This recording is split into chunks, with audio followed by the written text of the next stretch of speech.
Hello and welcome to the Entrepreneurial Edge. My name is Svetlana Donova, and today's episode we're coming to you from the beautiful city of Cape Town. I am talking to Nelia Annandale. Nelia is the founder and the CEO of Keedo Clothing. Now, if you have children, you have no doubt been inside a Keedo Clothing shop in your local shopping center.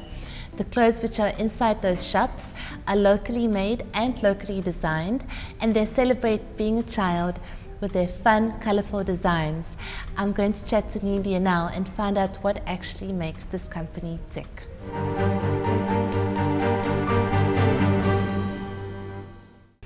Nelia, tell me about how you got the idea to start Keedo 20 years ago.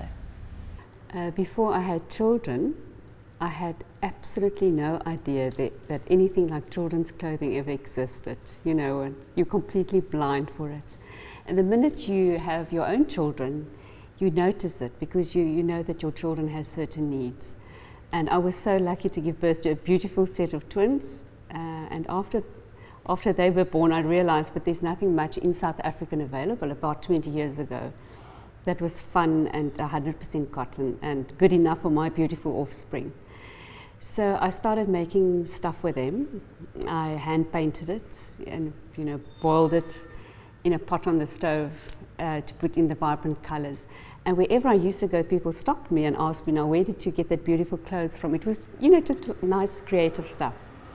And what happened then, the kids were 2 years old when it was time to go away on a nice break without them. Went skiing. I really loved skiing and was involved in a very serious accident at the time. And yes, you know what, that tree was a little bit shaken up where you start taking stock of what's going on in your life. And in this time I was really wired up. I had a whole lot of facial fractures.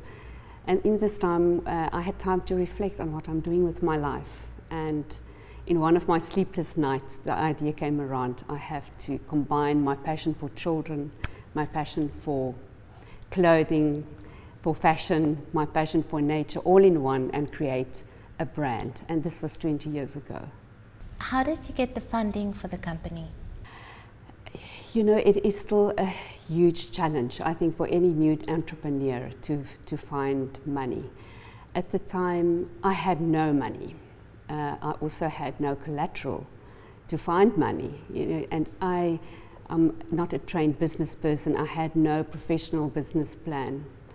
So what I did, I put the clothes that I made for my kids in a brown packet, and I went to my bank manager, and I was sitting there with my mouth all wired up and explained to her that I have a fantastic product, I have passion for what I'm doing, and yes, I need money to open my first store. This woman, of course, asked me if I had any collateral. Luckily, she was a woman, because I think the minute she touched the clothing, she realized that there was something special to it. And yes, I was granted a little loan that I started my business with 20 years ago. So what were those first days like at Keedo, right up to the point where you actually opened up your first shop? It was very much a one-man show. It was me designing the clothing. It was me cutting the garments out. It was me making the patterns. It was me sitting behind a sewing machine. And soon I'm so blessed that I draw wonderful, good people to me. I partnered with Joan. She was a seamstress, and the two of us were sewing together. But it was very much, very, very small operation at the beginning that I operated from my spare bedroom. What were the biggest challenges you faced as a new entrepreneur? You know, there's a lot of challenges. In my personal situation, I was not at all educated in business. To go and write a business plan was daunting. And you need a business plan if you want to get any form of finance. I think for any entrepreneur to get money, if you don't come from money, is very, very difficult. The next thing is you need to find the right people. You have to find the right product. And at the end, you have to find the right customer that is interested in buying that product.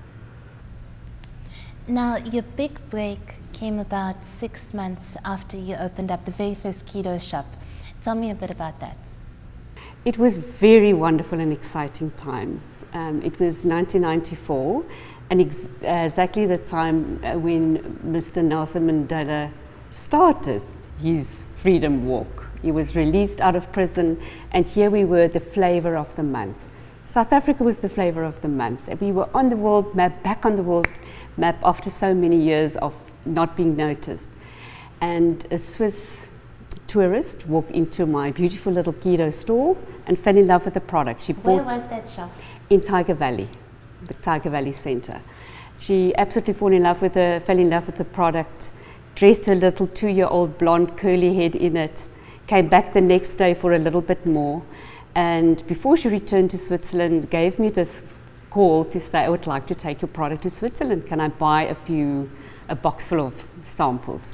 She tried it out on an informal market in Switzerland, and yes, 3 months later we opened the first little international keto store in Baden in Switzerland.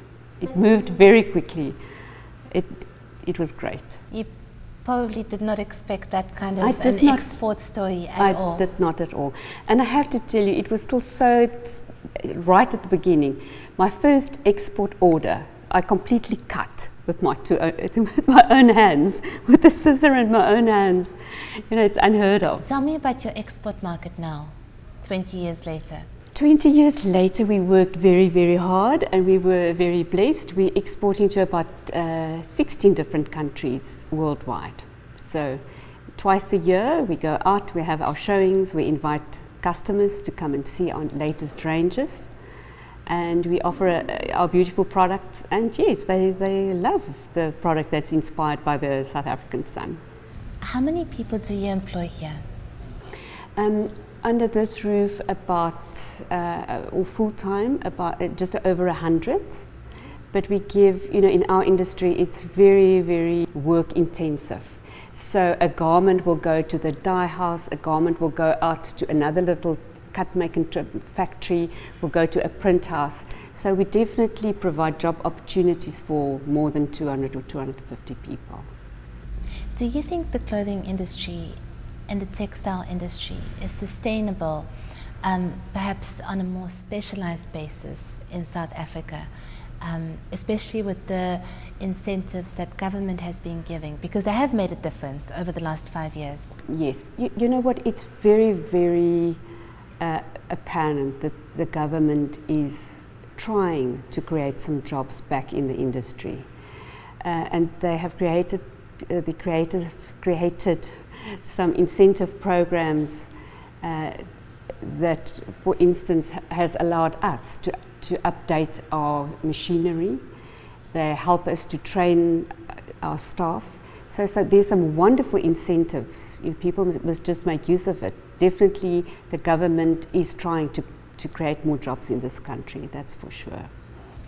We're running out of time, but I have to ask you about the environmental message, which has been a part of the Keedo brand since its launch. It's all about loving nature and educating children to love nature and animals. How do you incorporate this environmental message into your brand and also into your production methods? Now, 20 years ago, when I had this vision of this brand that I was going to build, nature was going to be my message. I was going to absolutely inspire kids and tell them to respect and love nature. Now, that was 20 years ago, long before the ozone layer was, you know, was the fashion, or before it was prevalent to be green. So it's definitely one of the pillars that the business is built on. So we still provide this beautiful little whimsical prints of nature, all inspired by nature, that children look and see and wear and love, with educational tags that come along.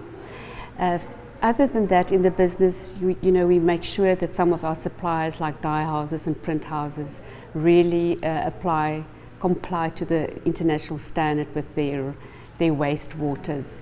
In the factory, we have our own recycling program on paper For instance, we have a ragdoll program where we use our offcuts in fabrics to make beautiful little ragdolls that we use, you know, to empower little the little Prem, you know, for the Prem project.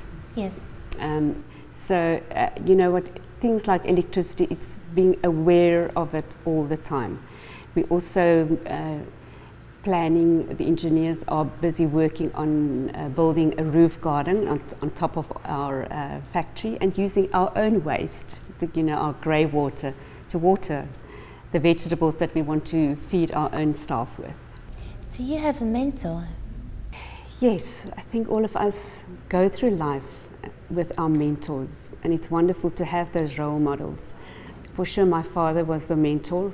He had the words, some words didn't exist in his dictionary. The one was "I can't," and the other one was "I'm tired." And he was really, his philosophy was to teach his children to catch fish and not to always just give it to them. My mom was a mentor in making something out of nothing. She could take a sandwich and make a feast out of it. My final question is, what is your dreams and hopes for Keedo as it goes into its 3rd decade? Oh, New York, London, Milano. London. No, you know what? I really hope this company will go from strength to strength. You know, we've learned all the lessons. We worked so hard. We're working now harder than ever before. And I really dream of kids all over the world, more than we do now, but all over the world, wearing these beautiful garments that is soft and good to the skin, 100% cotton, and yes, inspired by our South African sun. And you know what, and that it will stay a South African product, South African manufacture, to create lots and lots more jobs in this country. A personal dream is probably resonates with that of Madiba, that I dream of an Africa that's in peace with itself. That would be a true dream for me. That was Nelia Annandale. She is the founder and the CEO of Keedo Clothing. Thank you for watching The Entrepreneurial Edge. See you same time, same place next week.